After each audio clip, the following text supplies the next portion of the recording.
Welcome to Too Hot for TV. We are a brand new podcast that looks at the expanded universe of your favourite franchises. My name is Dylan. I'm a podcaster, author and filmmaker. You may have heard me in other places. I do a podcast called Doctor Who, Too Hot for TV. Similar theme, I know. And I'm a regular on Hamster with a Blunt Penknife and Strangers in Space. For those of you who aren't aware what an expanded universe is, it's another medium outside a fictional universe's original format. So if we chose RoboCop, the films would not be eligible for the podcast, but the TV show, comics, animations, tie-in novels, etc. would. Each episode, I'll be joined by a guest or guests to discuss their chosen franchise. Today, for this first episode, I'm joined by former TV and film journalist turned podcaster and last survivor of the Nostromo. It's Michael Mills. Michael, welcome. Thanks, Dylan. Are you doing RoboCop? We will do at some point. No one's requested it so far. And now some unimaginative soul can. Thank you for having me on the first episode. This is exciting stuff. It's a pleasure to have you here, and we have podcasted together many times before, but never in the world of aliens. So, Aliens, or Alien, is an American science fiction, horror and action media franchise created by screenwriters Dan O'Bannon and Ronald Suchet, which began as the 1979 film Alien and primarily follows the deadly encounters between humans and the xenomorphs. It spawned 9 sequels, TV shows, games, comics, toys, web series, books, plays, and many, many more.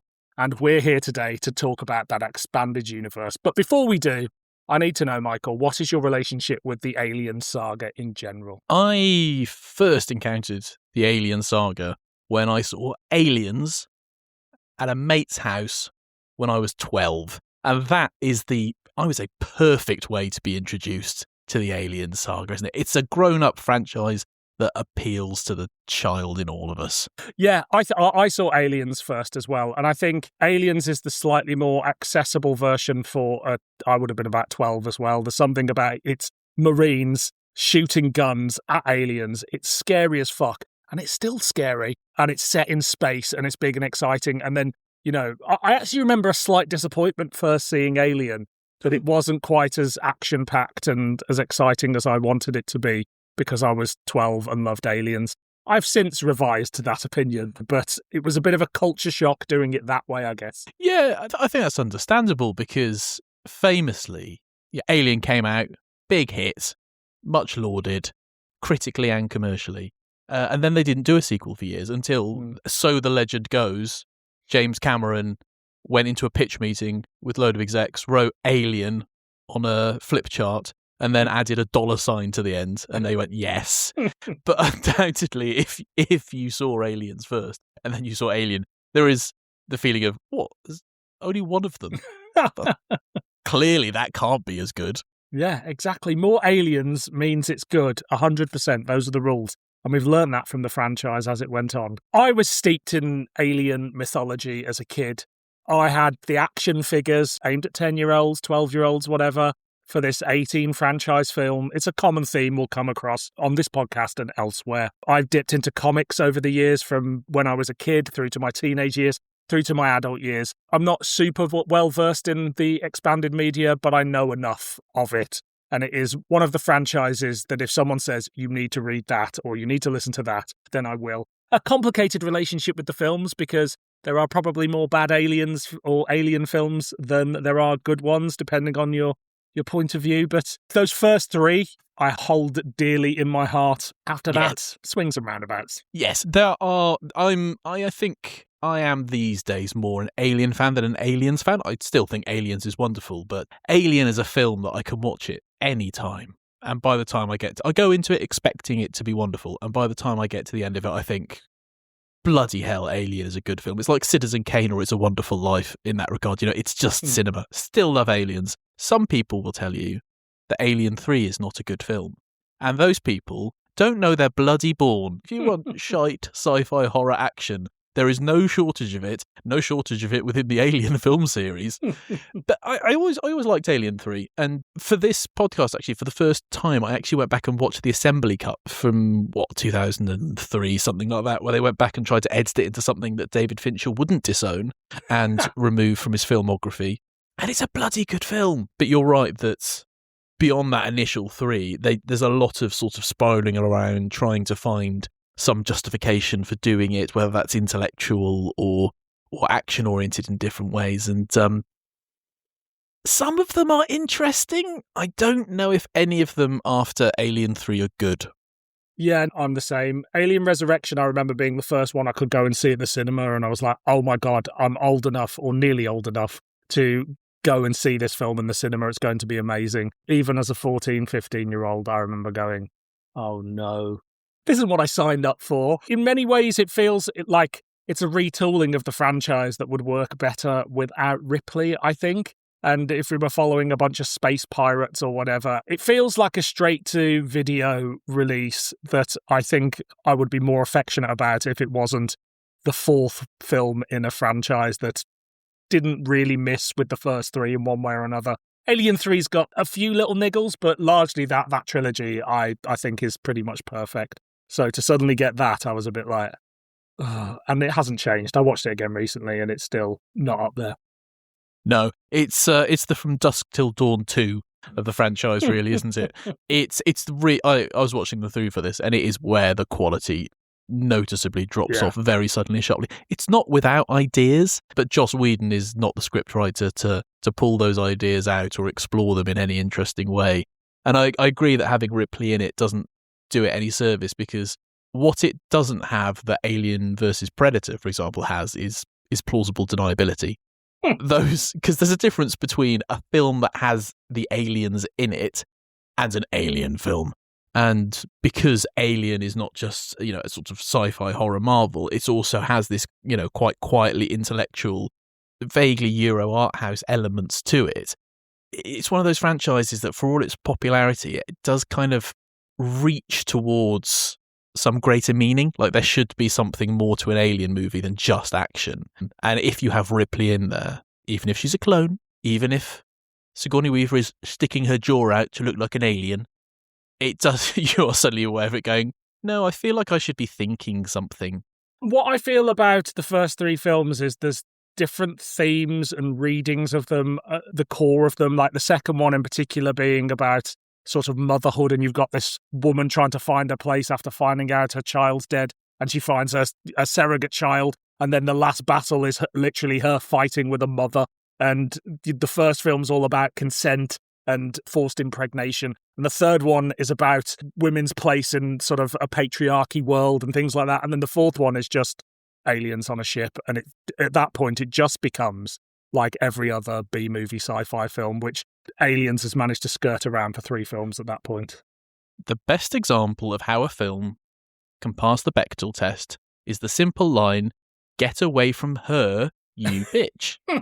One named female character talking to another named female character about a third named female character. Great stuff. Yeah. As you say, plausible deniability for Alien versus Predator. They're there if you want some popcorn fodder. Prometheus didn't work for me. Alien Covenant didn't work for me. I thought it was quite interesting till the alien showed up.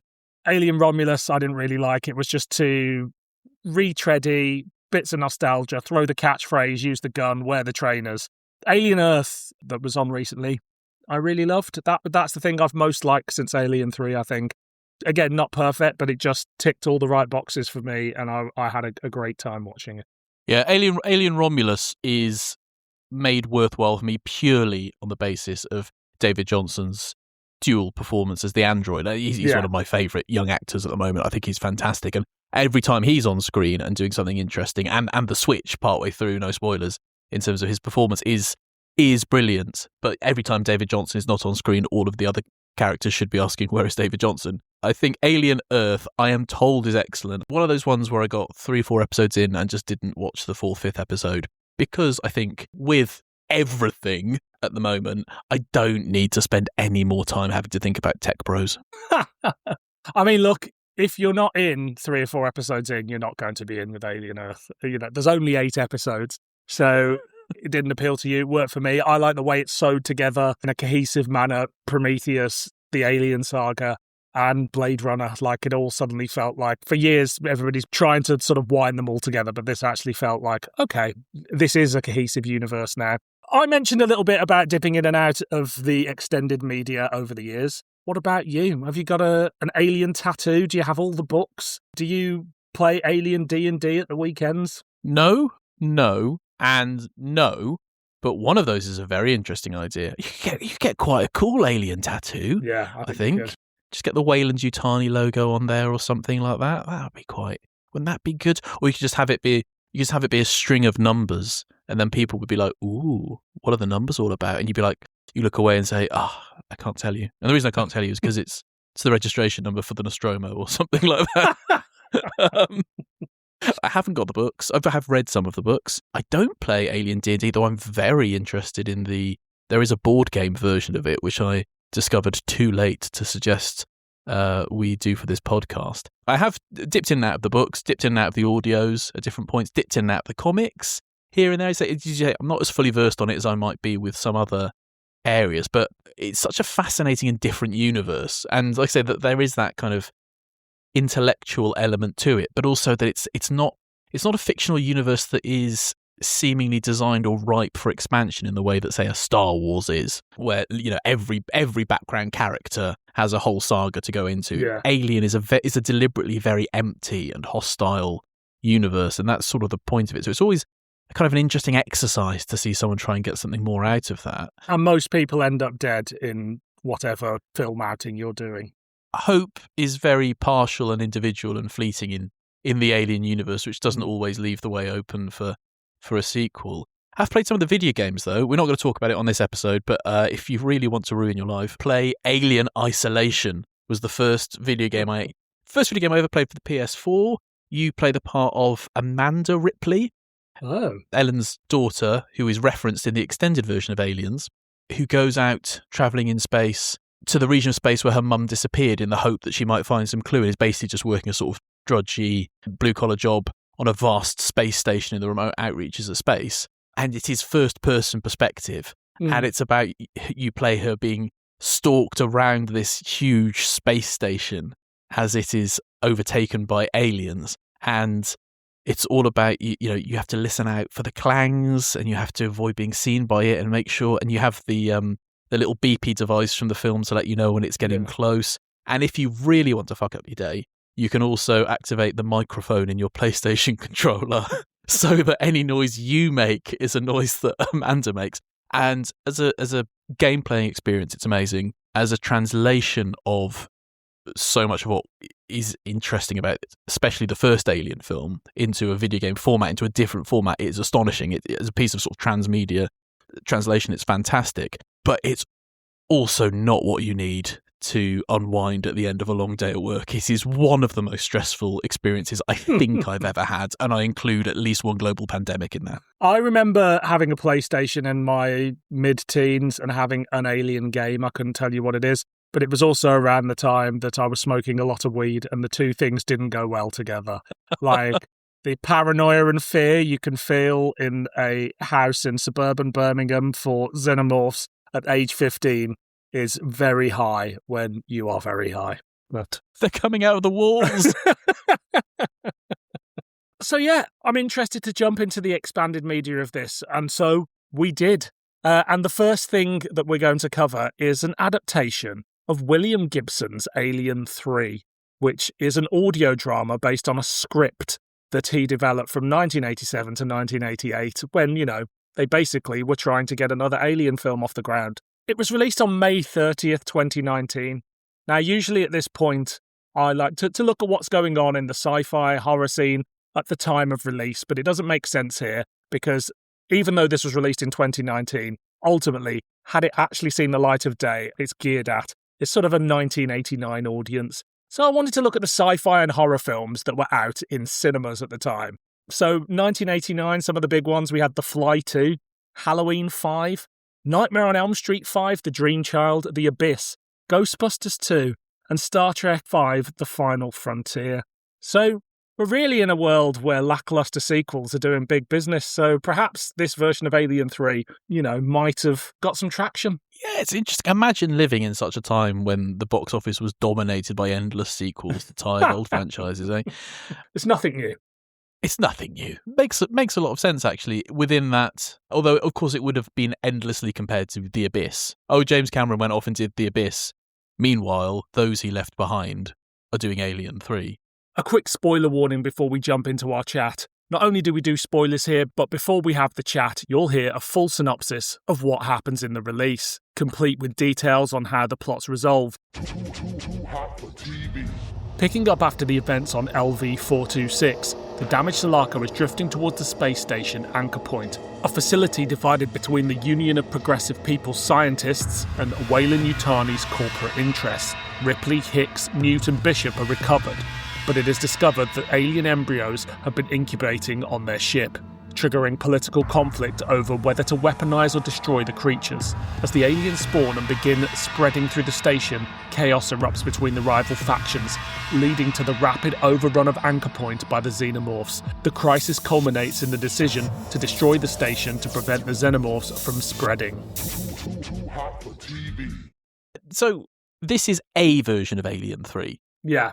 And some of those listening may know nothing. Some of those may be aware that there are approximately 35 different versions of Alien 3 because, as we mentioned, Aliens was something of a belated sequel to Alien, but that was such a hit that I think they wanted to get a third one off the ground straight away. You know, let's keep this money ball rolling. But really seemed to have struggled with finding something that was going to work, that was going to please all parties. I think different people were in and out at different points. This is not... Sorry to disappoint anyone who knows of this. This is not the version, which I think was written after this, where Ellen Ripley crashes into a wooden monastery in space. Yeah, gutted. Gutted that it's not that version.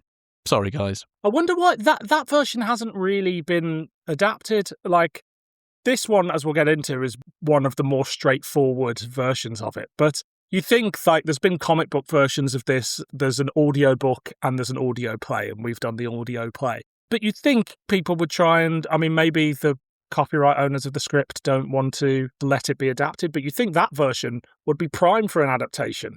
Yeah, I think so. I don't know the answer either, but it might be that what is interesting about that version is that it's so seemingly weird. I mean, I've heard it described as the name of the rose in space. And one thing that we will say about this, William Gibson's Alien 3, is that it's very inoffensive to a fan audience. And so maybe that's part of it. Maybe it is. If you know, please do let us know on social media. Neither is it the version that was teased, and this is bizarre. Even when they were getting to the point of going to get when Alien 3 is going to go into cinemas, they released a teaser trailer for Alien 3 that went out in cinemas, which was Alien 3. And then the camera pans down to the planet Earth. And the planet Earth was not in Alien 3 when it was released in cinemas. No. And it takes until Alien Earth, ultimately. Although, do they land on Earth at the end of Alien Resurrection? They do, and it's one of the many things that doesn't work about that film, because Alien Resurrection tries to end on a note of sublime hope, which, as mentioned, is very out of keeping for Alien. Exactly. I mean, this went through various different drafts, but this is the one that they chose to adapt to celebrate the 40th anniversary of the franchise, I believe it was. Have you heard it before? I heard it before. I listened to it, I think not long after it came out, and I remembered that Lance Henriksen was in it. And I remembered that the guy who played Hicks was in it. Michael Biehn. And I remembered that some communists were in it. And I didn't really remember much else at all. Had you heard it before? Yeah, I heard this on one of my government-mandated walks during lockdown. I bought it with an Audible voucher, as people often do, these sort of things. And I don't remember much about it, apart from the fact that Sigourney Weaver was not in it, and that, as you said, there were a couple of returning cast members. And I remember thinking, this feels like a bit of the Alien universe. But I didn't remember much more. And when we were throwing back and forth ideas of what to cover, I just thought it's an irresistible thing to jump into, because I'm very into what could have been, the unmade stories of versions of films, this, that, and the other. And throughout this series, there'll be a few dips into unmade scripts for various things. I love that it's ended up in the sort of spin-off universe, the expanded media. But I just love the possibility of what could have been, even if what could have been quite often isn't as good as what has been. Yeah, 100%. And it is fascinating. Yeah, I think it appeals to the film fan in me as much as the Alien fan of what were the avenues explored but not taken anywhere. And I think when you're engaging with any we're making the unmade thing piece of media, the number one thing you have to remember at all points was they didn't make it, and there was a reason or reasons they didn't make it. But equally realizing why that was is interesting, because I think it gives you insights into their thinking and why it was they struggled for so long to actually get an Alien 3 into cinemas. Yeah. Does this story feel like a natural place for the franchise to go after Aliens? Yes, I say cautiously. I think some people will like this version more than the Alien 3 we got, purely for the fact that it doesn't kill off Newt and Hicks off screen at the start. So that's the thing. Aliens ends with Ripley escaping with this sort of found family of Bishop the android, Newt the little girl, and Hicks the sort of love interest. And at the beginning of Alien 3, it crashes, Bishop is wrecked, and Newt and Hicks drown in their cryogenic tanks. Yeah, very depressing. As you say, there isn't a lot of hope in that universe. And I mean, realistically, there wasn't much more you could do with Newt, but I still think Hicks had a bit of life in him. But, ultimately, they made that decision, and who am I to argue with it? Who are you to argue with David Fincher? Dylan. Exactly. Nobody, that's who. Yeah, it is an interesting direction, and it feels more true to the first two films in the sense of the setting and in the sense of the politics of the place. Like, both films are great at world building and giving us a believable society, which you just don't get in Resurrection, for instance. So it feels more at home with that, whereas Alien 3 sort of back to basics, the one that we got. But at the same time, they go, we're going to set it on the outskirts of this universe in really the worst possible place. And they go back to basics in a different environment, which I think they get away with. But yeah, I think you're right. There are people out there who will go, this is much better, especially if you don't like the deaths of Newt and Hicks. Was Gibson a good choice to write this? Because he's a cyberpunk writer, I think. He did the Sprawl trilogy, also known as the Neuromancer trilogy, which has a great reputation. But he's not someone that at this point has written a lot for the screen. So do you think he was a good choice? I definitely see why they went there. So yeah, he wrote, most famous still for writing Neuromancer, which is the book that pretty much invented cyberpunk. If you read it even now, you sort of go, oh blimey, it's all in there. Everything you've seen any cyberpunk version since is pretty much in there. The computer scapes, the bionic implants, people jacking themselves into machinery. Everything's a little bit Japanese influenced. Was in the first line of the book something wonderful like, the sky was the colour of a television tuned to static, something like that, which is a lovely, famous, lovely line. And I think, as you mentioned, you can sort of see that the studio producers do seem to have been aware that the success of Aliens was at least in part down to its recontextualization of the characters. That it's not just Alien 2, that it turns it on its head. It not just produces tons of them, but turns it into, this time it's war was the tagline, and introduces all these themes that are, you can see where they are gestated in Alien, but those themes of motherhood, of militarism, of a hostile attitude, an imperialist attitude, and sort of corporate imperialism, really brought to the fore. So I think by bringing William Gibson in for Alien 3, I suspect what they were trying to do was, well, we need someone who's going to have another big idea about what to do with it.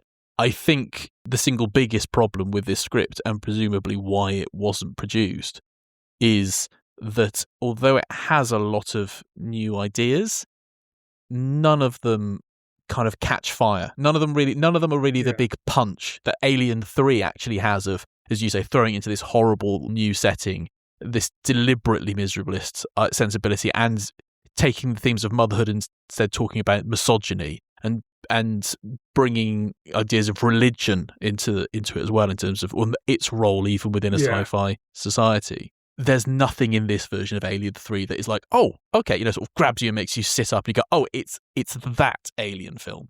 Yeah, and fundamentally, we've lost Ripley. She's barely in it, and that's because they thought that Sigourney Weaver wouldn't come back, and indeed, she wasn't that keen on coming back. And you've got Hicks there, who, Michael Biehn has led films, or at least co-led films of the time, and he's fine. But none of the newer characters feel developed or exciting enough for me that I go, oh, okay, so these are the people we're with for this film, in a way that even though the Marines in Aliens are a supporting cast, any combination of those people surviving, I think, could have led a version of that film that would have been interesting because they're all well-drawn characters. But here, as you say, it's sort of space commies versus the Weyland-Yutani people who are fairly generic sci-fi scientists, military, blah, blah, blah. Yeah, it's exactly that problem. I actually think the space commies thing is the most interesting idea. So the opening is that the Sulaco has drifted off course, possibly intentionally, possibly unintentionally, and into the space of the Union of Progressive Peoples, which is basically the Soviet bloc in space, and it kind of introduces this whole Cold War politics narrative to it. But then they get boarded, they take Bishop, and then they send the spaceship off again, and it just drifts away, and then you get a really weird sort of repeated scene of it arriving back with Weyland-Yutani, and they board, and they find all the things that's left over, and you think, there's quite a few things here that you think, if this script had been... This is not the version that would have been filmed either. This is only a second draft. So there's no way this would have been what they shot. Yeah. So you think things like that would definitely have been tidied up rather than having these two repeating scenes. But then most of the film takes place away from the space commies, to use your term. I think actually that was sort of the interesting thing, because one of the many terrifying things about the first Alien especially, and they're a more direct threat in Aliens, is the company, is Weyland-Yutani. I went to see, this was one of my favourite cinema-going experiences of recent years. Christmas before last, I went to see a screening of Alien at the Prince Charles Cinema on their big screen. And it was a packed house. And there were clearly people there who either hadn't seen Alien before or didn't know it. And obviously there was a few yelps during the chestburster scene, but everyone knows that scene's coming. If you don't know Alien, it's the scene you're waiting for. But the scene where Ripley finally gets access to Mother and finally convinces it to tell her what the secret directive is, and the computer admits that they were sent there deliberately and that the crew was expendable, audible gasps in the auditorium. And that idea of the sort of corporatism of capitalist systems as being an even greater and more deliberate and malevolent threat is such a great idea that the best thing you can do with it in the third film is turn it on its head and say, okay, well, let's put it within another regime, a very different one, especially in the 80s. And yet, we don't really spend any time there. Yeah, and they said the underhanded Weyland-Yutani Corporation facing off with a military aggressive culture of humans whose rigid socialist ideology had caused them to separate from Earth society was what they were trying to do. But as you say, you don't spend any time there. I wonder whether we're seeing a bit of a novelist at work here, where the same sort of sequence of scenes would work better in a novel because you have more time to explore the characters' inner monologues and their backstories in a way that here you've got 6 lines of dialogue to introduce somebody and you need to know everything about them. So it's his sort of inexperience as a screenwriter that's perhaps stopping this from quite singing in the way that the first 2 scripts do. Yeah, I think that's right, because both the first 2 films have got so many quotable lines from them. I mean, from Aliens, it's all the sort of game over, man, game over, or we take off and nuke the place from orbit. And with the original Alien, it's some of the much more sort of sinister, vaguely poetic stuff about I can't lie to you about your chances, but you have my sympathies. But that's such an effing cold line. I love it. I love it. Of course, they repeated it in Romulus. Of course they did. Of course, the greatest reference to aliens in popular culture is in Vicar of Dibley, when Hugo is going to propose to Alice, and he gets down on one knee and he says, in the words of Sigourney Weaver in the film Aliens, and Alice says, "Get away from me, you bitch." He says, no, stick with me, kids. But there isn't actually much in the way of memorable dialogue in this either. It is, as you say, quite generic chatting, and for all that they've kept Newton Hicks in it, and Bishop gets a lot more to do, because both this and Alien 3 realise he's actually the character from Aliens worth bringing on. He's the android played by Lance Henriksen. Hicks could be any sort of space jock, and Newt hangs around for about half of the film before they just sort of go, well, we've done enough to prove that we're not killing Newt off by drowning her in a pod, so now we can just send her on her way to space adoption in Kansas or something. Because her story's done. Like, as much as people want her to survive, the 2 things you do with her after this is either kill her off or her and Ripley live happily ever after, and there's no film in her and Ripley living happily ever after, so it's just prolonging the character for half a film and the writer writes her out because he doesn't know what to do with her. I also think this suffers slightly, like, I'm trying to picture it as a late 80s film. I think there's a decent cast here, but ultimately they're delivering performances that are slightly more modern with older bits of dialogue. And even someone like Michael Biehn, I think his performance as a lead would have been better in the late 80s than it is here on audio. And I know it's a tough thing to balance when you're basically making a 30-year-old script at this point. But it's like all these elements don't quite sit together to make a tangible thing when you're already working with a script that wasn't finished and complete and polished in the first place. So it all feels very unbalanced in terms of from performance through to delivery of lines through to scripting. It's just not quite meshing for me. Yeah, and there is the issue that because it's the film script that has been adapted for audio, there's a lot of say what you see dialogue going on of characters explaining things like, I am now descending the lift shaft. I have reached level 3. It's very dark. I'll need to turn on my light. That sort of thing, which it's probably a necessary evil because otherwise you wouldn't write this story if you were writing it for audio. So you'd have to change it so much that it would become something else and you'd sort of lose the whole premise of the exercise. And also it's an action movie. And so a lot of the latter half is quite boring, quite dull because it's directed and I think adapted by Dirk Maggs, who's a name that geeks will probably know best from directing The Hitchhiker's Guide to the Galaxy on radio back in the day, but since then has had a terrific career of doing, I think he calls them movies for audio and adapting lots of seemingly unadaptable things for audio. Like he's done Judge Dredd and Superman and The X-Files and Independence Day and all these things. But even he can't do visual spectacle on audio. Yeah. So it's like if you imagine someone tried to do an audio version of Aliens and then the last half hour, which is so exciting and so tense, that would just be, oh no, the lift's not working. Oh, where's Bishop? Where's Bishop gone? Oh no, where's he? Oh, there's so many eggs in here. Newt's behind the alien queen. You mentioned Newt, and it's interesting. What I realised watching Aliens recently and then listening to this was Newt's often sort of, everybody goes, oh, it's one of those child performances in a film like that really works. And I'm not here to say that it doesn't work in Alien, but it's all about the fear she presents visually, and she doesn't actually have a huge amount of lines throughout the film. She's one of an ensemble cast. And on audio, it's not the same actress anymore because it's 30 years later and the actor no longer acts, so we've got a different person in that role.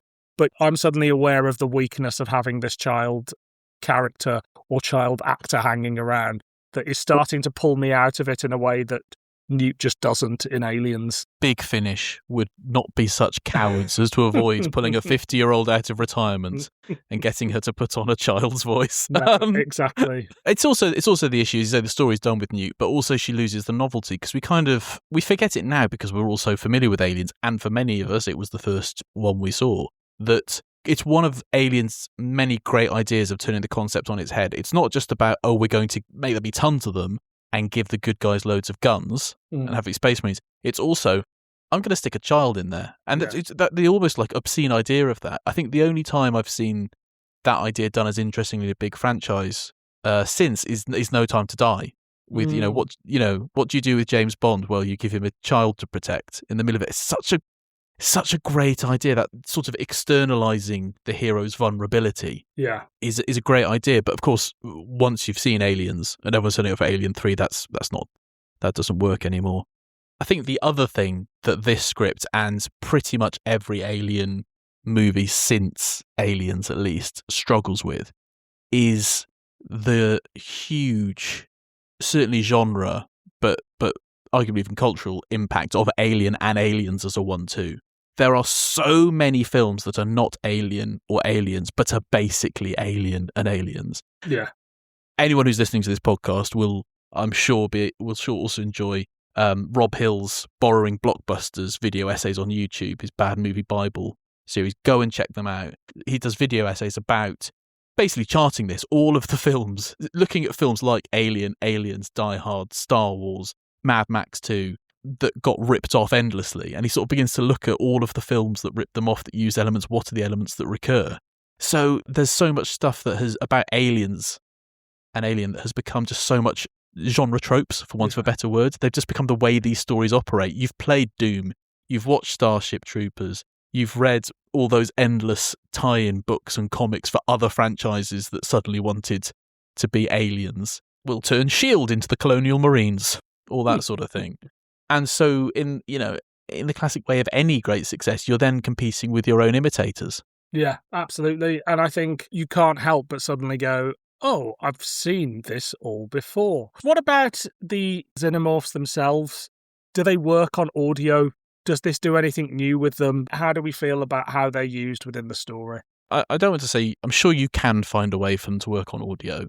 I don't think they're very scary here, because it's just most of the time. And that's how it, oh no, there's another one. They also do the thing that quite a few Alien spin-offs do, which is that in their desire to create new horror and fresh intrigue, they start bloody pissing about with the alien life cycle. Now, I caveat that with, obviously, Aliens has the alien queen, and that's fucking ace. But as a general rule, I think one of the things that is really, really horrific about Alien is that sort of profane and yet somehow logical life cycle. Yeah. Like it's part of what makes it Alien, right? It's strange and horrible, but it seems to make a kind of internal sense as a natural product. Here, they start pissing about with it, and they go, oh, actually, it can adapt. It can adapt how it spreads. Why? And if so, why did it decide to do that thing in the first place? It's a bit like Prometheus and Alien Covenant when they start to go into the origins of the aliens. And actually, you're making the idea stupider by doing this. So I think here the aliens spread via spores. Yeah, it becomes airborne, essentially, and then they can turn people into aliens? Yeah, which is not as nasty an idea. And on audio is just someone going, and people go, oh my God, she's turning into an alien. Yeah, and there's that point where they find like somebody half-turned who's frozen themselves, and it's like, that scene would be much better, A, visually, but B, if it was someone who'd frozen themselves as a chest burster is bursting out their chest, like they know what's happening. But actually, like, again, you're just treading towards being a generic sci-fi runaround, which the franchise had so far avoided at this point. Yeah, I mean, it's possible that realised on screen, but again, they chose not to. But had this been made, it's possible that that image of someone frozen, half-turned into an alien would be kind of upsetting enough that it would justify the idea. But you don't have that on audio. So again, you've just got people going, ugh. Yeah, I just think I've seen so many people transforming into monsters movies or mutating or what have you that, again, we're just losing the things that make the franchise interesting. We talked a bit about Ripley not being there. How do we find Hicks as a lead character? There's not much for him to do, is there, really? He is, as in every other Alien ripoff, just, the Marine walking around going, hey, have you got a gun? I haven't got any guns. What do you mean you've not got any guns? Oh, but wait, here's a gun. Yeah, I like guns. Bishop gets all the interesting stuff to do here, really. Yeah. And there isn't a huge amount left for Hicks, I don't think. Yeah, I think having refocused the film on these characters, they've suddenly gone, oh, we don't know what to do with them. It's nice to hear them again. Sure, why not give me another 2 hours with them? And I know obviously there was that planned franchise reboot at one point, wasn't there, where they were going to forget Alien 3 onwards and then do another Alien 3, because that always works when you do that to franchises. And we would have seen Hicks back some way, somehow. And I'm sure, I know there was lots of concept art and the internet went nuts for it, but I'm sure that would have been fucking terrible as well. Yeah, it was going to be Neil Blomkamp, wasn't it, who at the time was very much the sort of flavour of the month. But I think, the impression I get, I've not gone back and rewatched District 9 or Chappie in many years, but I sort of get the impression, or did Elysium, the one everyone always forgets about. I sort of get the impression that they've maybe not aged as well. Maybe they seemed more interesting at the time than they were. Is there anything to be said for another Alien 3? I mean, in many ways, I think this proves that there isn't. But who knows? Maybe we'll keep trying, and in a few years' time, somebody else will have another Alien 3. So Ripley does make a small appearance in it, including a weird 15-minute recap of Aliens at the beginning, just in case you haven't seen it. I don't know who's buying this and hasn't seen it, but sure. And she has a few lines later in the thing, and Newt is also recast. How do we feel about these two recasts? It's a shame that Ripley is not in it more, because the actress who they have got to voice her is stunningly like Sigourney Weaver. If you had told me they'd got Sigourney Weaver back to do this, I would 100% have believed you. It's a brilliant performance. I think this was a follow-up to they'd done a previous, Audible had done a previous adaptation of Alien. They'd done adaptation of the Alien novel River of Pain, which I have listened to as well, and is quite awkwardly fitted in between Alien and Aliens. Begins with Ripley's escape pod from the Nostromo being picked up, her awoken, I've arrived somewhere where there are aliens. And then at the end, she has to go back into the pod with her memories erased. Just in case any of you thought any of it mattered. Big Finish were taking note, I think, at the time. I won't remember any of this, will I, Charlie? No, it's very much that vibe. But she's very good, and it's a shame. I mean, I quite liked the 15-minute recap of Aliens at the start with sort of Lance Henriksen as Bishop narrating it. I think the idea is it's his sensory log that he's recording, and then you get these little bits of Aliens redone, but with the voice cast from this. So you get the bit where she finds out that Bishop is an alien, and it's not Sigourney Weaver, and it's someone else playing your man, the corporate type from Aliens. And I actually thought, as listening to that, I would quite like them to do the Alien version of those Star Wars National Public Radio dramas from the 80s. You know, can we just do Aliens for radio? I think that would be fun. I like that. Yeah, just Aliens, but shitter. I struggled with the retelling at the beginning, as I said, but I guess we talked about coming to Aliens first. This is from an era of cinema where people would jump into films out of order. You just sort of like, oh, what's at the cinema tonight? Alien 3. So you can't rely on your audience knowing your films. Now, nobody would jump into Iron Man or Captain America with film 3 or whatever. You need to see them all. And that's how we consume media. But back then, I suppose you did need to do a little bit of retelling. And I suppose even Alien 3, the film, in a much shorter way, does a bit of a recap of what happened and who everybody was. Is it a good audio production? As a technical achievement, as an audio product, yeah, I think it is. I think Dirk Maggs is very experienced at this sort of thing. I can see why he's your go-to guy for this. And Audible have worked with him quite a lot since as well. He did their Sandman adaptations, which sold quite well, and has, I think, most recently done a version of DC's Kingdom Come with them as well. You know, and so really, really big, interesting stuff. So yeah, it's very well done for all the taking the mick out of the say what you see dialogue. I knew what was happening at every point, which is quite something to be said. And I think he does have quite a good sense of how to try and replicate the soundtrack of a film on audio, which I think is very different to what some other audio productions try to do. Yeah, it feels big. It feels expansive. There's a lot of attention paid to the sound design. The score is very sympathetic to the previous film. So, I think everybody's doing the best they can with the script that is available. And the script is allowed to be a bit iffy because it was not made, as we've said several times. How does it compare overall with Alien 3? Did they make the right choice to go with the one they did? Yes, I like Alien 3. I really like Alien 3, the assembly cuts. That's Alien 3 numeral, not Alien 3 Roman numerals. We're talking Arabic Alien 3. Excellent film.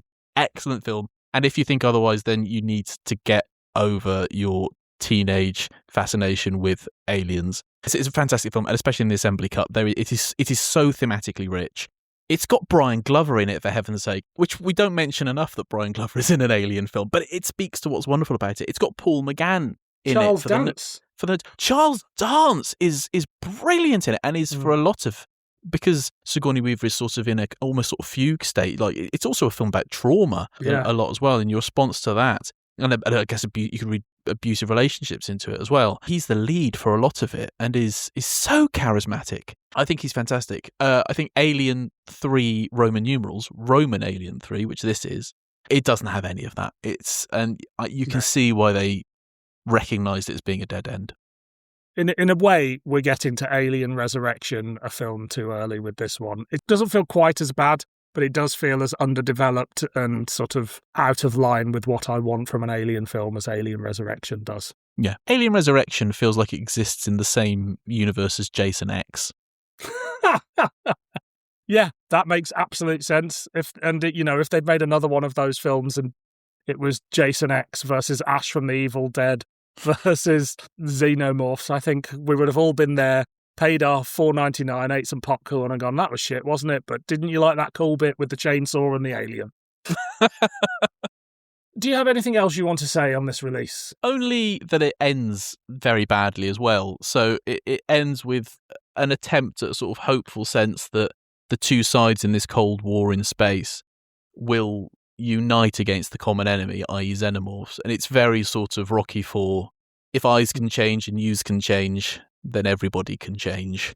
Yeah. Which I think even if this had been made and come out in, 89 or 90, would have already felt incredibly out of date by that point. Yeah, but it's also because, as you say, the idea is so underdeveloped that you forget, once it gets down to aliens killing people, you forget there's any sort of conflict almost between this socialist faction and this big corporation. And so by the end of the film, we're like, oh, we must all work together. You're like, weren't you working together already? Like, what's going on here? Like, I don't really care about you guys. You all seem pretty much the same. Yeah, and ends with Bishop sort of exhorting them to work together to go out and seek out the aliens' homeworld. And you think, oh, so there was an alien IV planned as well, was there? Yeah. Not missing it. Absolutely. Well, at the end of each of our reviews, we must rate things here. And there are only 3 ratings on this. They are tenuous and they rhyme. So is it a clanger, a banger, or an average meander? It's a clanger, but there is some interest to be learnt from how and why it clanged. Agreed. It clangs for me too. It fundamentally doesn't work, but I'm very glad that someone had a go at making it so we could experience it. So the production itself works, but at the core, it's rotten to the core. So the next thing we're going to look at is Aliens, Vampirella, or Aliens versus Vampirella, whatever you want to call it, which was released September 2015 to February 2016, published by Dynamite Entertainment and Dark Horse Comics. It was written by Corinna Bechko, penciled by Javier Garcia Mirinda, and also inked by Javier Garcia Mirinda. I'm going to butcher names a lot here. Previously, I've only done a Doctor Who podcast where people are called things like Terry and Robert, So, and I'm from Birmingham, we're not very cultured. So apologies for butchering anybody's names. So the comics landscape at the time, there were some interesting things going on. From DC, we had We Are Robin. There was a Darth Vader comic series that was doing the rounds. Marvel's Secret Wars. DC had Convergence. And then if we're talking jumping into franchises and extending their lives, we've got X-Files Season 11, X-Men 92, Wonder Woman 77. And if you like a crossover, and I'm saying that you do like a crossover because we're here, we've got Archie versus Predator, Star Trek Green Lantern, and Batman Teenage Mutant Ninja Turtles. So crossovers are in the air. Batman Teenage Mutant Ninja Turtles is the source of the infamous comic panel that almost undoes all sequential art in human history of Batman saying very solemnly to one of the Teenage Mutant Ninja Turtles, "This is where my parents died, Donatello." Fucking hell. No shame, is there? No shame. There's no shame. We'll be back for that at some point, I'm sure.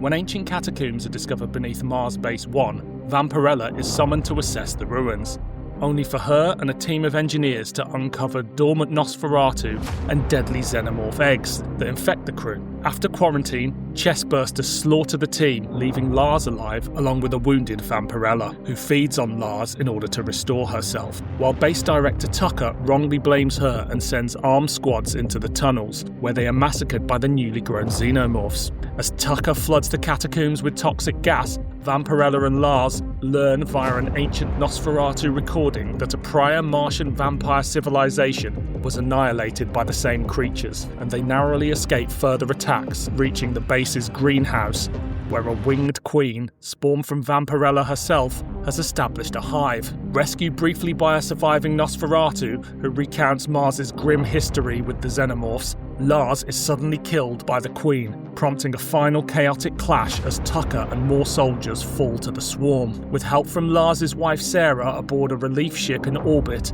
the last survivors flee in a shuttle and dock midair while the Nosferatu sacrifices himself battling the Queen, allowing Sarah to destroy Mars Base 1 with explosives, obliterating the colony and the alien infestation. So, you picked this one. Why did you choose it? Because I sort of suspected that if we were going to be talking about Alien and aliens, we would disappear up our own arses of talking about the intellectualism and the Joseph Conrad influence and H.R. Geiger and the debt it owes to Euro horror and art house work as well. We've not really done that though. No, so I was wrong about that, but I also thought that the danger of something like Alien, of talking about William Gibson's Alien 3, is that it does give you absolutely the wrong idea of what an awful lot of Alien spin-off fiction looks like. And an awful lot of Alien spin-off fiction is called things like Aliens versus Vampirella. So, who is Vampirella? Vampirella is a comic book character, first appeared in the 1960s, I believe. She was one of those sort of comic book horror host type, Tharg the Mighty types or Crypt Keeper sorts, who would be there at the start of the comics to introduce another chilling tale for the young readers. But Vampirella had two things going for her. One was that she also would have her own strip within the comic book, and also that she didn't wear very many clothes. Yeah. So the hormonal young readers could also have a sort of sexual awakening at the same time. If you like hot vampire women, you are in luck with most of the Vampirella ranges. It's not something I was familiar with. I was familiar with the character, but I've just seen lots of pictures of fangy, drawn lady with a Coke bottle-shaped body and massive tits, Yes. Bit more reserved here. Yeah, her outfit is basically just two strips of fabric running from shoulders to groin. Interestingly, that costume was actually designed by a female artist, Trina Robbins. And it is, for all that it is now, somewhat uncomfortable to look at. I think I wouldn't describe myself as a fan of Vampirella. Like you, I recognised her, but I think she has been surprisingly enduring. Like there are a lot of Vampirella comics for a very long time. Yeah, I mean she's been running nearly 60 years now. That's some run. Yeah, and the people who've written for her, Grant Morrison wrote for her, Mark Miller wrote for her, Paul Cornell wrote for her. But and I don't think that's entirely because of nostalgia for teenage wank fantasies, but that's probably a key part of it as well. She has a surprisingly complex continuity and lore as well. One of the things to know, probably importantly here, is that in Vampirella, vampires are actually aliens from the planet Draculon, which is great. How did they come up with that name? Cultural appropriation. I see. And they don't like being called vampires, do they? They like to be called Nosferatu. Oh, yes. I don't know. I'm not going to Google it, but you just know there are forums out there about filled with people who get very annoyed when people do podcasts about Vampirella and call her a vampire. Actually, she's a Nosferatu. Well, we'll be calling her a fucking vampire because that's what she is throughout this. Because this comic is aliens versus vampires. Yes, which is an irresistible concept, I think, on the page. I think it's quite an exciting thing to do. You think of all the possibilities in your head of what they could possibly do. But do aliens and vampires, are they natural bedfellows? They're not aliens and vampires. They are xenomorphs and Nosferatu. How dare you? How dare you? I mean, there is under the surface connection there, of course, because one film that the original Alien owes quite a deep debt to is Mario Bravo's Planet of the Vampires, which is a gorgeous film to look at. Fantastic. Like, if you haven't seen it, stop, watch it, and then come back and listen to the rest of this. It was good, wasn't it? Yeah, it's like a 1930s sci-fi magazine cover, but it's moving. So there is this, and I think certainly Dan O'Bannon years later admitted at least elements of Alien came from Planet of the Vampires. So there is that sort of below the surface thing. I'd have subtitled this Aliens / Vampirella Planet of the Vampires, because why not? Hey, no one's going to sue at this point. Yeah. So they are more natural bedfellows than you might think. And I think the great joy of crossovers when they happen is the incongruity and the slightly naughtiness of getting away with it, and spotting the unlikely synergies, but also the points at which they diverge. And I think this does have a certain amount of fun with doing that. I mean, the opening scene is great. It's a flashback of some vampires being chased through crypts and tunnels by a xenomorph, and then one of them grabs it and the vampire bites into its neck, and then immediately its face gets burnt off because this blood is acid. You think, yes, come on, here we go. Let's get going, guys. You know, there are bits as it goes along. So the classic opening for an Alien movie is people awakening from hypersleep. You know, that's one of the current images, and here they have fun with the vampires being in hypersleep, but of course that means they're basically just in coffins, that's a lot of fun. What it is doing that a lot of tie-in media often struggles to do, and certainly a lot of Alien tie-in media struggles to do, is show you something new. Just, you know, as a bare minimum, show me something new. You know, there's great bits as well with alien eggs being attacked by swarms of rats that are commanded by the vampires, and that's all great fun. And the biggest thing of all, it's sort of teased on the front cover, is there is an alien vampire queen who's got massive fuck-off wings like a dragon. She's got fangs. And that's a lot of fun. It's not 6 issues worth of fun. No, absolutely. What's interesting is, in terms of what they do with the xenomorphs, it feels very in line with the Aliens toy range that I had as a kid, because they were all, this one's based on a dog, this one's based on a bull. Like, it was what would happen if the alien burst out of a different animal. So in line with that.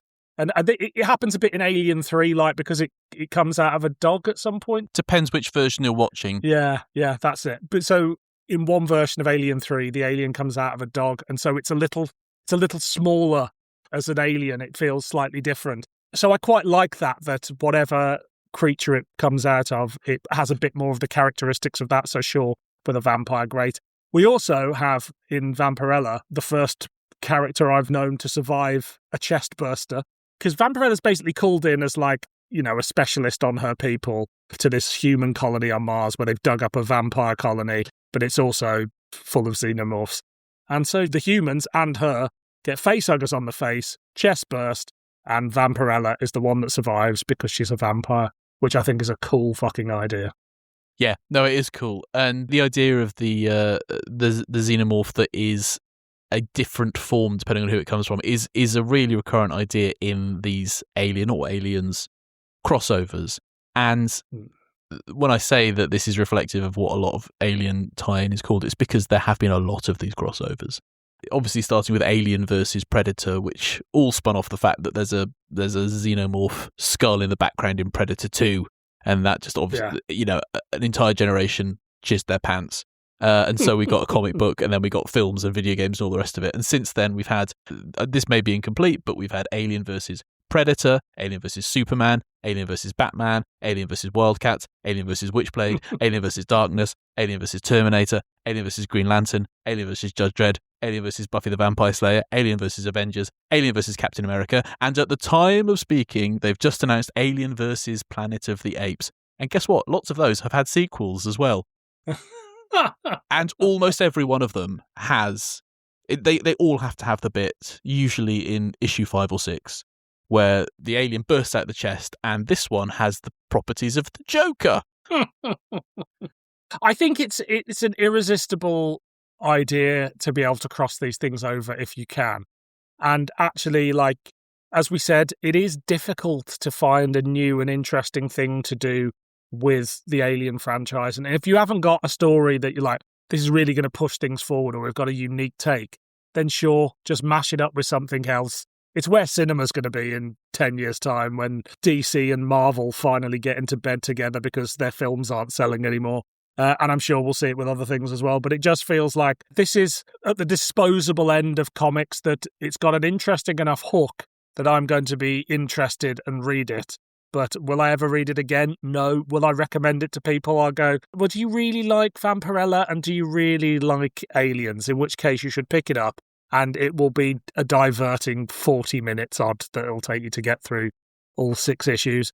But there's nothing intrinsically wrong with it, but it's also not going to change your world. No, and I think the issue with a lot of Alien crossovers, and indeed when other franchises do Aliens or Alien, is it's a little bit like that Mitchell and Webb sketch where Robert Webb says to the very ill David Mitchell, is there anything you really want to do as a last wish? And David Mitchell says, I want to do Die Hard. And then it cuts to them on top of an office block having taken office workers hostage and about to blow it up. And there is an element to which the crossovers do feel like, oh, ailing franchise, is there anything you would like to do? And they go, I'd really like to do Aliens, to be honest. And you do just have all your favourite characters doing Aliens for a bit. I mean, why not? What do you think of the story at the heart of it? This ancient vampire society interacting with the now sort of domineering human race, with the xenomorphs brought in, and then this Vampirella character being a mediator in that universe. Like, is it a good story? Is it a compelling story? Oh no! It's not compelling in any way, Dylan. As well, you know, when you ask that question, it's it's the problem of quote unquote doing Aliens is that so much of the actual story is just Aliens. There's so many familiar bits in it. For all that there are, novel little bits of fun, there is the base, there is the people, there's the spaceship on slow approach. Yeah. There's a sort of lingering threat. They even, there's the take off and nuke the place from orbit bit of it. There's the alien queen. There are a bit like Alien Resurrection. There are ideas in there. I wish it were more Alien versus vampires than it actually is, to be honest. But the problem is most of the vampires are dead. Yeah. I think there's a more interesting story in what happened before this. Yeah. When the vampires, well, at least one of them went into hibernation, others were killed and taken over. I think that's an intriguing concept, but Aliens versus Vampires isn't going to sell as many comics as going, we've got these 2 big comic franchises, let's weave them together. I do like, in the last couple of issues, we're introduced to another Nosferatu character who looks very much like, your traditional Nosferatu. And that character has been asleep for centuries and brings a lot of old school Nosferatu, I suppose you'd say, moral standards, things like that, and just expects everything to be the same. And I quite like the way that they slowly learn that it's humanity's universe now through the character of Vampirella, and Vampirella's collaborating with them.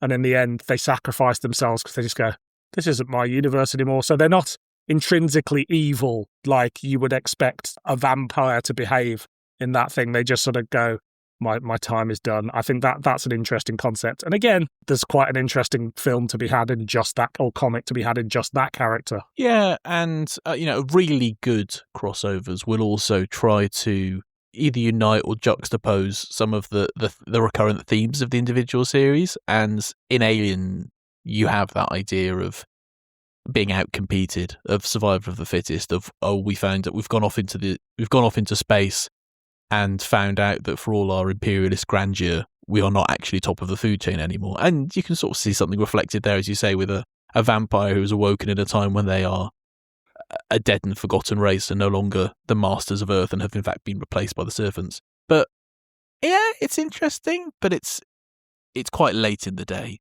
What about the human characters? Anything of interest happen with them? Name one of them, Dylan. Name one human character in this. Lars. Name 2 human characters in this, Dylan. Name 2 of them. Lars's wife. Lars's wife. Yeah, exactly. So, as you said, you mentioned that one of the great things about Aliens is that with those Marines, any bunch of them who survive would be interesting characters. No one who survives here is always killed. Yeah. Is interesting. There's a sort of attempt at creating an emotional hook from Lars, who's stranded down with the aliens, and his wife, who's on the spaceship that isn't allowed to land because they might get aliened, I guess. And I don't care, Dylan. I simply don't care. Yeah, it's that moment of when the Lars character is killed by an alien spike through the stomach, as often happens, and he's on the video phone to his wife. Like, you can see the emotional punch they're going for, but ultimately you don't care about these characters. And everybody else thinks Vampirella is killing everybody down there. They don't realise it's the aliens. And it's business as usual for a vampire that's actually a good vampire, and it's business as usual for the xenomorphs, who are just making their way through this colony and eating anything they possibly can and procreating the way they usually do. Yeah, that's it. There's a few beats, as you say, where you think, that would be an interesting idea, but you've done nothing to make me feel that in any emotionally resonant way. There's also just some very odd moments in the whole thing. There's a bit, for example, where so you have the spaceship in orbit that's bringing the new colonists, but it's not being allowed to land. But also, can they help the people trapped down there? And there's a bit where the people on the surface make contact with the spaceship and start telling them about what's going on. And the people on the spaceship just go, "Oh, you're not making any sense," and just shut off the communications. Well, what was going to happen? You're just going to stay up there until they ring back and apologise for being drama? I don't know. Yeah, it's very odd. How do we feel about Vampirella as a lead? Well, she's there. She's. I can only assume that if you are emotionally invested in Vampirella, perhaps there is some greater threat to her and her being misunderstood by the humans who think she's the one killing everyone. It hasn't made me want to go. I had read some Vampirella comics before I read this for the first time. In the 10 years since I first read it, I don't think I've read another Vampirella comic. Yeah, she's the most interesting character in this thing full of boring characters.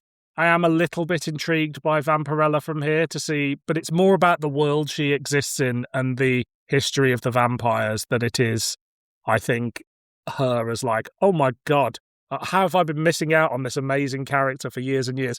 And this probably isn't the best place to judge that character either. Like, I'm sure there are some amazing comics with her in, and this is just, as it is for the aliens, it's aliens by numbers, it's Vampirella by numbers, so I'm not going to judge her from this because a character doesn't endure for that long just being a very sort of mid-action hero as she's presented here.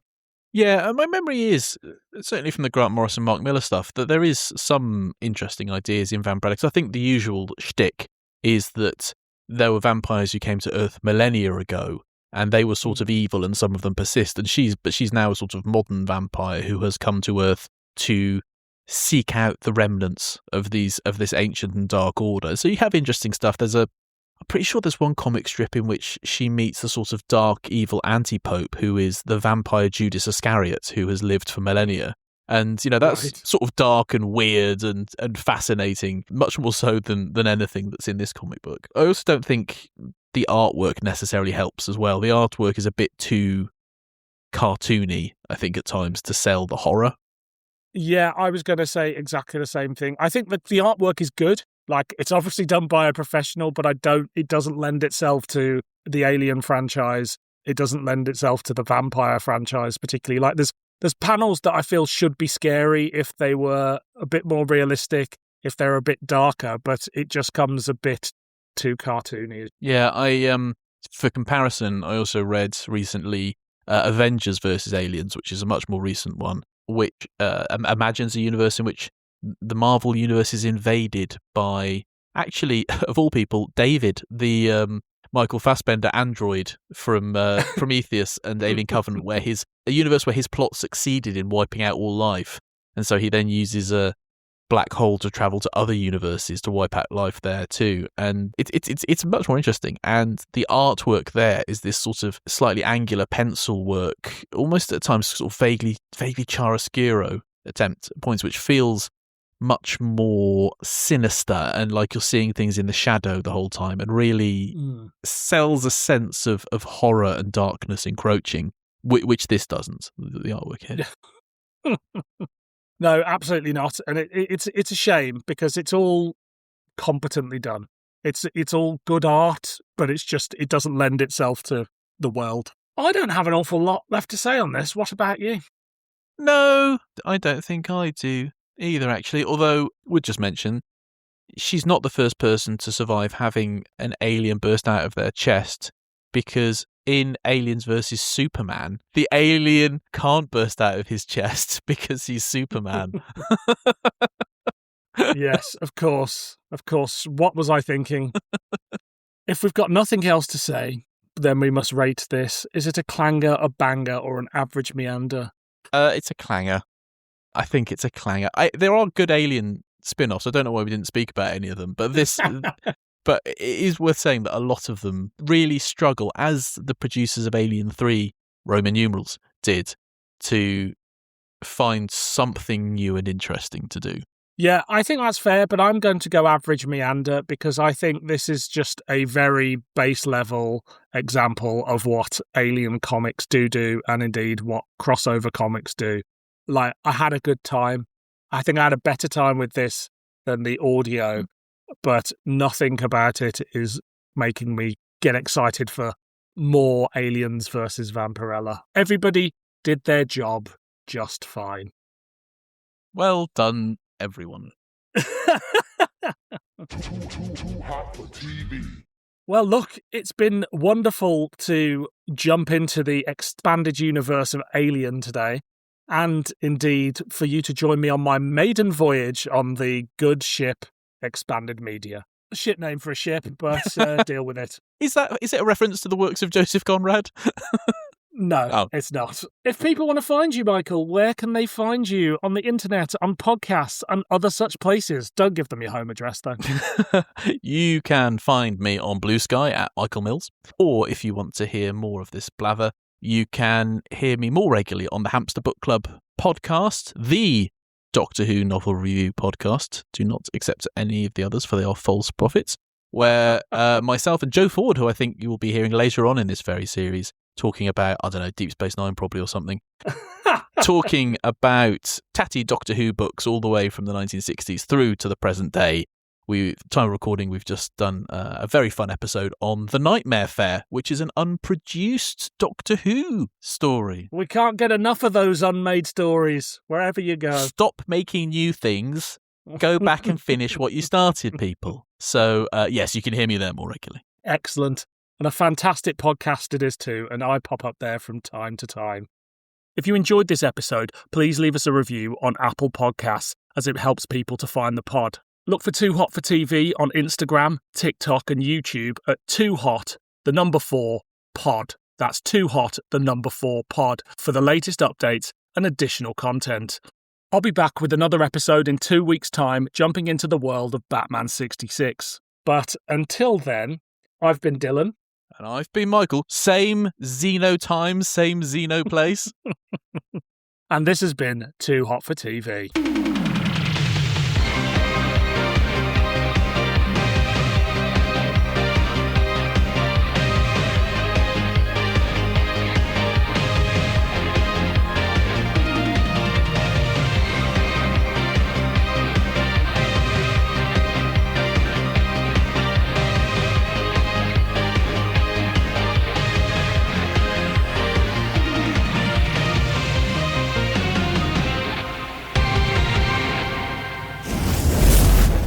Too hot for TV.